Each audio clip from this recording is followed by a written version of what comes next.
Queridos irmãos e irmãs, nesta solenidade da Santíssima Trindade, a Igreja nos convida a renovar a nossa fé no Deus único que se revelou nas três pessoas divinas, Pai, Filho e Espírito Santo. Obviamente, a homilia dentro de uma celebração eucarística não é lugar de fazer aulas de teologia dogmática, e não é essa a minha intenção neste momento, obviamente. Portanto, gostaria de aprofundar e refletir quais são as consequências na nossa vida da fé no Deus uno e trino. Então, mais do que discutir e refletir o ser de Deus em si, gostaria de refletir o que muda a nossa vida e qual é a nossa vocação quando cremos neste Deus único que se revela e se manifesta na comunhão de três pessoas no amor. Gostaria então de iniciar a nossa reflexão pelo Salmo responsorial. Feliz o povo que o Senhor escolheu por sua herança. Se nós somos este povo e parte deste povo, justamente herança já nos indica o sentido último e essencial da nossa vida de fé, o nosso discipulado cristão. Herança nos remete à palavra filhos, filhas.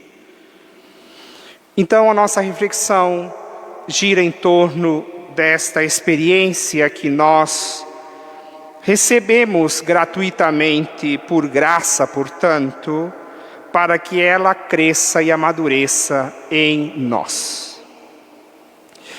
Com esse pensamento, vamos à primeira leitura do Antigo Testamento, onde o livro do Deuteronômio nos apresenta um pensamento e um ensinamento muito interessante e importante para meditar o tema de hoje. O autor sagrado convida o povo de Israel, o povo eleito, a pesquisar no meio de todos os povos e constatar que não há um outro povo que recebeu tanto carinho. Que não existe na face da terra um outro povo que tenha ouvido a voz de Deus de forma direta. Que tenha experimentado ser destinatário de graças, de benefícios e de libertações incontáveis. Pesquisai e procurai sobre a face da terra se há algum povo que recebeu tanto, ao ponto de experimentar esta grande ação de Deus de arrancar do Egito, da escravidão, do jugo do faraó, o seu povo rumo a uma terra da promessa, rumo à liberdade, rumo a uma vivência como filho de Deus. É importante lembrar que na Sagrada Escritura, Israel é apresentado como filho de Deus. Pois bem, se o livro do Deuteronômio faz esse convite, contando com as grandezas que Deus realizou na antiga aliança, que o seu fundamento e núcleo está no Êxodo, como o próprio texto afirma, hoje a Igreja nos convida a abrir o nosso olhar e fazer a mesma investigação. Mas hoje nós não nos encontramos na antiga aliança. nós nos encontramos mergulhados na nova e eterna aliança, selada pelo Pai em Cristo e confirmada no seu Espírito. Então, se Israel podia dizer, somos um povo abençoado porque vimos essas maravilhas de Deus, quanto mais nós hoje podemos dizer, de fato somos a herança de Deus. Porque vimos coisas grandiosas. Nos foi revelado que Deus se fez humano e que nasceu de mulher e que se fez um de nós e que partilhou conosco a nossa vida humana. Se alegrou, sorriu, chorou, foi em festa de casamento, foi em luto, viveu luto, conviveu com a enfermidade, com as crianças, com as mulheres, com os discriminados da sociedade, com as autoridades religiosas. Ele viveu na plenitude a vida humana para nos ensinar que tipo de vida agrada ao Pai. E como se não bastasse, oferece a sua vida na cruz, por amor, e derrama sobre nós o seu Espírito. E aí então nós compreendemos por que a igreja nos coloca nesta solenidade da Santíssima Trindade, o Evangelho segundo Mateus, capítulo 28, o final do Evangelho, com o qual se conclui o Evangelho segundo Mateus. Fazei discípulos meus todos os povos, diz o Senhor, batizando-os em nome do Pai, do Filho e do Espírito, e que possam observar tudo o que vos ensinei. E eu estarei convosco até o fim dos tempos. Nós somos parte desse povo que é a herança do Senhor, desse povo de filhos e filhas. A nossa identidade, como diz o apóstolo Paulo na segunda leitura, nos é dada por um espírito de filhos.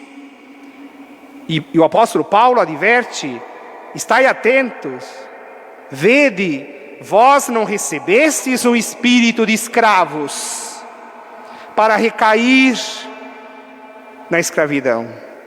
Vós recebestes um espírito de filhos adotivos, que experimentam a misericórdia, o amor, o perdão, a reconciliação que vem do Pai por meio do Filho,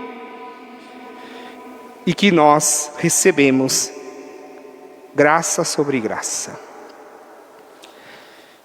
Queridos irmãos e irmãs, aí nós compreendemos, e gostaria de terminar a minha reflexão com a oração da coleta no início desta missa. Logo após o hino de glória, temos ali a oração da coleta, que eu gostaria que a gente lesse novamente juntos para compreender e selar essa reflexão nesse mistério de Deus único e trinitário. Gostaria que todos levassem o folheto para casa e rezassem esta oração ao longo de toda a semana, que é a oração da solenidade de hoje. Ó Deus, nosso Pai. Nós iniciamos a oração chamando Deus de Pai. Se nós chamamos Deus de Pai, é porque nós reconhecemos que somos filhos e filhas. E a nossa vocação é viver como filhos e filhas. Ponto. E tudo o que isso significa. Ó Deus, nosso Pai, enviando ao mundo a palavra da verdade e o Espírito Santificador. Então, o Pai que envia a palavra da verdade e o Espírito Santificador. Revelastes o vosso inefável mistério. Qual mistério?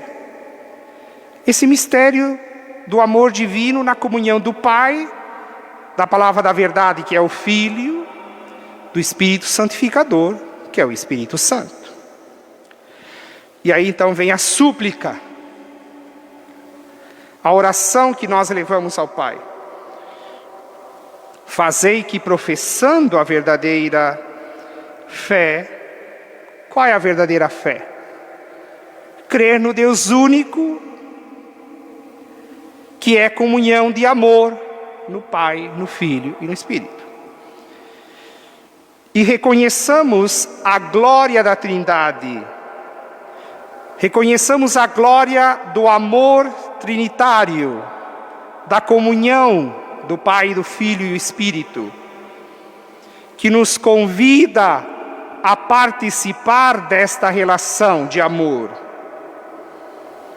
E adoremos a unidade onipotente. Adoremos o Deus que é um. Por nosso Senhor Jesus Cristo, vosso Filho, na unidade do Espírito Santo.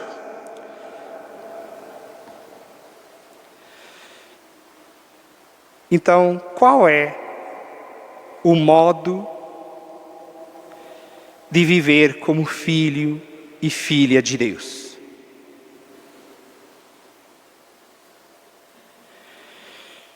Como um instrumento de comunhão e de unidade, como instrumento de reconciliação,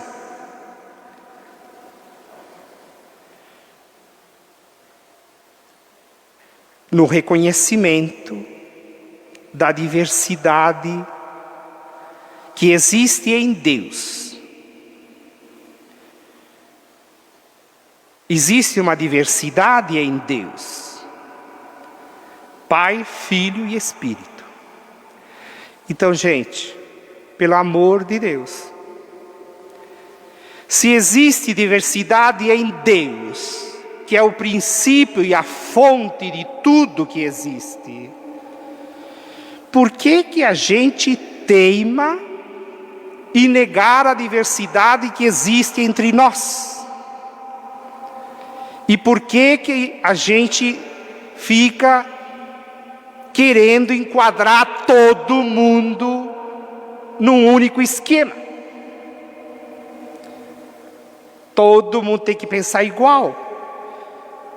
Todo mundo tem que encontrar os mesmos instrumentos de viver. Não é assim. E para nós cristãos é uma exigência hoje. Reconhecer a diversidade que existe na sociedade. Ela está aí. E nós temos que conviver com ela. Conviver não significa concordar com tudo, mas significa dar um testemunho qualificado do amor divino. E testemunha qualificado do amor divino significa amar sem limites. Amar sem preconceitos. Sem condições ou sem pré-condições. Eu te amo se. Eu te amo se.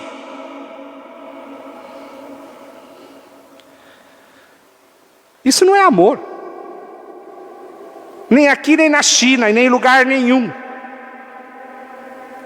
O amor é incondicional. Sem limites. Trilhemos este caminho da fé no Deus único e na sua comunhão de pessoas no amor. E que a gente aprenda como herança deste Deus uno e trino. Nós aprendamos como filhos e filhas muito amados de Deus a testemunhar o seu amor sem limites no tempo presente. Amém.